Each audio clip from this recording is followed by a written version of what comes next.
हर हर महादेव, जय भोलेनाथ। नमस्कार, मैं साधना पांडे सुगम मार्गदर्शन पे आपका स्वागत करती हूँ। 5 चीजें धन, आरोग्य, सुख, सौभाग्य सबको बढ़ाने वाली हैं। तो 30 जुलाई से सावन आने वाला है। इन 5 चीजों की व्यवस्था पहले से करके रख लीजिए, फिर आप देखेंगे मनोकामना कोई भी हो निश्चित तौर पर पूर्ण होता है। सावन वो टाइम है जब धरती पर सबसे ज्यादा महादेव की कृपा बरसती है और उस कृपा को बहुतों भक्तों ने महसूस किया है। इसीलिए तो आप देखते हैं कि सावन में पूजा आराधना का महत्व बढ़ जाता है, चाहे वो देवी की आराधना हो चाहे महादेव की आराधना हो, क्योंकि शिव जो है वो शक्ति के बिना रह ही नहीं सकते। यानी शक्ति और शिव की पूजा बहुत ज़रूरी है। इसलिए आप देखते हैं कि बड़े धामों में, जैसे आप वैष्णो जी देख लीजिए, माँ विंध्यवासिनी देख लीजिए, कामाख्या देख लीजिए, भीड़ बहुत ज़्यादा होती है सावन के मास में। बाकी शिव जी के मंदिरों की तो बात ही अलग है।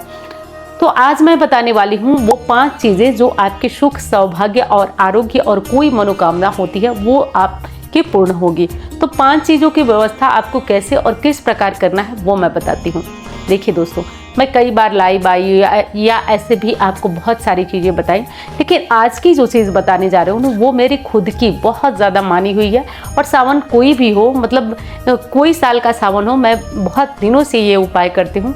और मेरा मानना है कि आज हमारा जो मार्गदर्शन परिवार, सुगम मार्गदर्शन परिवार, इस चीज़ को जाने और करे और वो देखे। जरूरी नहीं है कि आप किसी मनोकामना के लिए करें, आप बिना मनोकामना के लिए भी ये कार्य कर सकते हैं और आपको फायदा होगा।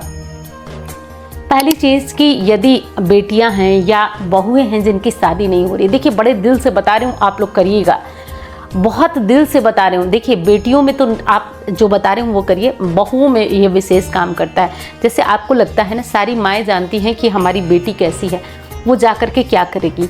सारी जो सास हैं यानी कि जिनकी बहुएं आने वाली हैं वो भी जानती हैं कि उनकी जो उनका बेटे का रवैया कैसा है, या कुंडली वगैरह दिखाए हैं तो पता चला कि बहुत अच्छा योग नहीं है शादी का, या बहुत लेट हो रहा है बच्चों के विवाह में, तो आप सब ये कार्य कर सकते हैं। देखिए, अगर आप बेटे की माँ हैं तो आपको इसी सावन में एक मंगलसूत्र खरीदना है।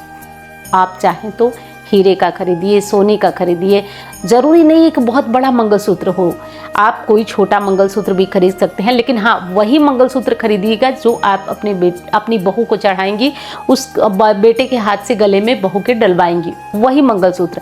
ऐसा नहीं कि बस चढ़ा दिए हो गया कोई नौटंकी वाला, नहीं, आपको वही मंगलसूत्र लेना है जो आप इस्तेमाल करेंगी, बहू को देंगी वही। और बेटी की मम्मी लोग हैं तो एक काम करें, आप एक चुनरी खरीद दिए, खूब अच्छी चुनरी, जिससे आप अपनी बेटी के विवाह में देने वाली हैं, विदाई के समय देने वाली हैं। आप समझते हैं ना चुन्नी का मतलब, जिसको हमारे यहाँ चद्दर भी बोली जाती है, आपके यहाँ जो भी बोला जाता हो, आप वो खरीदिए। और एक बार आप अगर जा सके तो किसी देवी मंदिर में जाएं। आप चाहे वैष्णो जी जाएं, चाहे आप विंध्यवासिनी जाएं, चाहे आप वैष्णो जी जाएं, या फिर आप मैहर जाएं। देखिए मैंने किया था, इस बार मैं गई थी तो मैं एक बहुत सुंदर सी चुन्नी लेकर के गई थी कि माँ को स्पर्श कराकर, 2 चुन्नियाँ लेकर गई थी कि माँ को स्पर्श कराकर और वो चुन्नी खुद के लिए ले आऊँगी। तो अब जब मैं वहाँ गई तो मेरी पतिदेव और बच्ची भी साथ में थी। वो चुन्नी तो पंडित जी ने चढ़ा दिया, दूसरी चुन्नी को भी बोला कि वो ये भी चढ़ा दें, तो मैंने बोला नहीं पंडित जी, मैं प्रसाद स्वरूप इसे ले जाऊँगी। मैं ले के बाहर तक आई भी, लेकिन जब मैं बाहर आई तो मेरी आत्मा से आवाज़ आई कि ये भी माँ को दे देना चाहिए। मेरा क्या है, उनको उनका आशीर्वाद ही मिल गया मुझे। तो मैं फिर से लाइन तोड़ करके वापस गई और पंडित जी को दे के आई कि माँ को चढ़ाइए।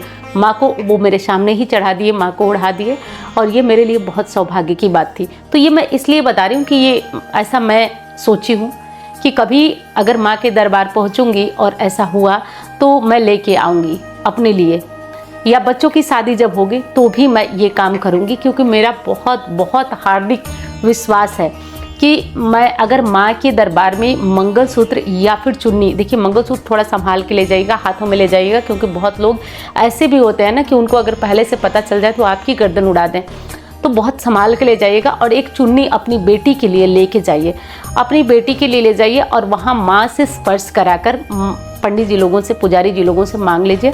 और मंगलसूत्र है तो आपको देने की भी ज़रूरत नहीं है, बस वहाँ पे चौखट तक आप पहुँचेंगी, ठीक है, उसी चौखट पे बस स्पर्श करा के और माँ से प्रार्थना मांग लीजिए। गारंटी से बता रही हूँ, क्योंकि मेरे गुरुदेव का ये कहा हुआ वचन है जो अक्षरशः सत्य है। आपका काम बनना ही बनना है। 1 साल के अंदर अगले सावन तक आपकी बेटी का विवाह होना तय है और आपकी बहू आनी तय है। अच्छी समझदार, रिश्ते में कड़वाहट नहीं, क्योंकि एक बार समझिए, आपने यदि कायदे से इस काम को या तो आप कर नहीं पाएंगे और हो जाएगा तो काम पूर्ण होना तय है।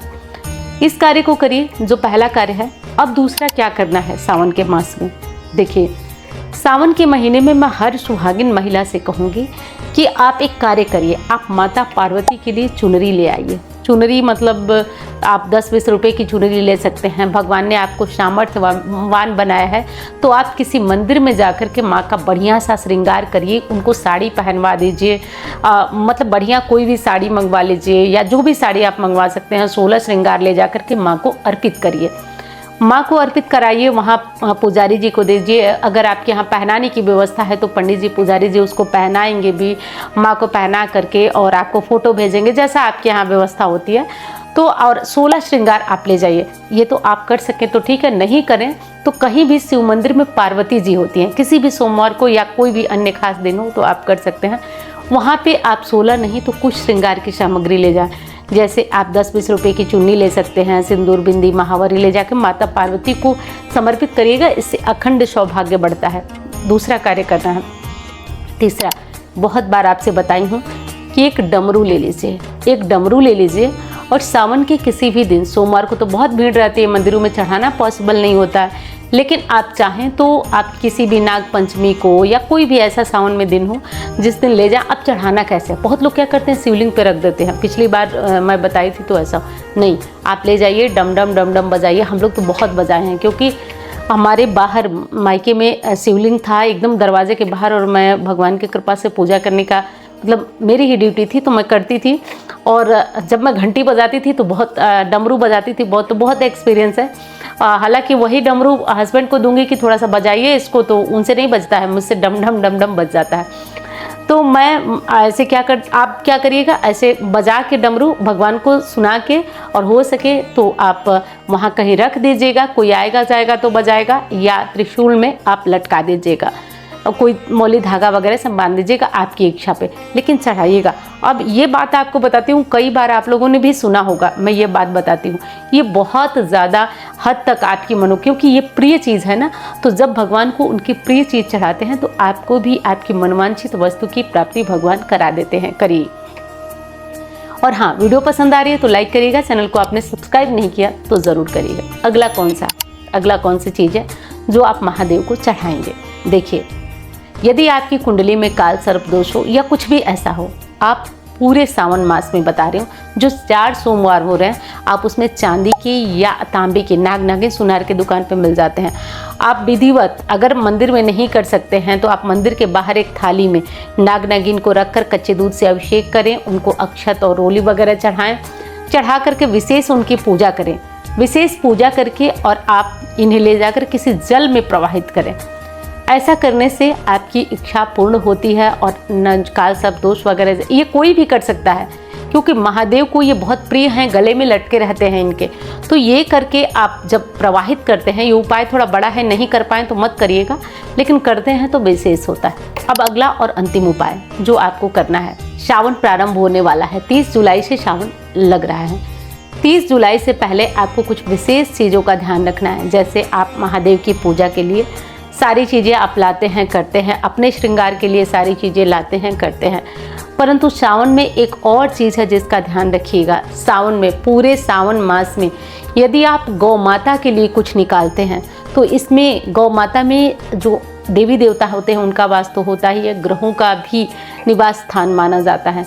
तो सावन में हो सके तो सोमवार के व्रत में या वैसे या कहीं भी गौशाला में जाकर के आप कुछ दान करिए। देखिए, बहुत सारे लोग विशेषकर विदेशों से गौशाला में पैसे भेजते हैं। देखिए, उनकी बात तो अलग है, जो कहीं और से हैं वो विदेशों में पैसे भेज देते हैं क्योंकि उनके पास ऑप्शन नहीं है, लेकिन हमारे आपके पास ऑप्शन है। आप क्या कर सकते हैं कि आप कहीं जो पशु आहार होता है वो गौशाला में दे दें। आप कुछ खाने पीने की चीज़ पैसे के बजाय ये सब देते हैं तो ये पशुओं को मिलता है, गौ माता को मिलता है। तो ये सारे कार्य करें, क्योंकि कहा जाता है कि ये सारे कार्य यदि करते हैं सावन में तो महादेव विशेष प्रसन्न होते हैं, उनकी कृपा बरसती है। तो मैं उम्मीद करती हूँ वीडियो आपको पसंद आई होगी। अब मैं मिलती हूँ आपसे अन्य वीडियो में। धन्यवाद। हर हर महादेव।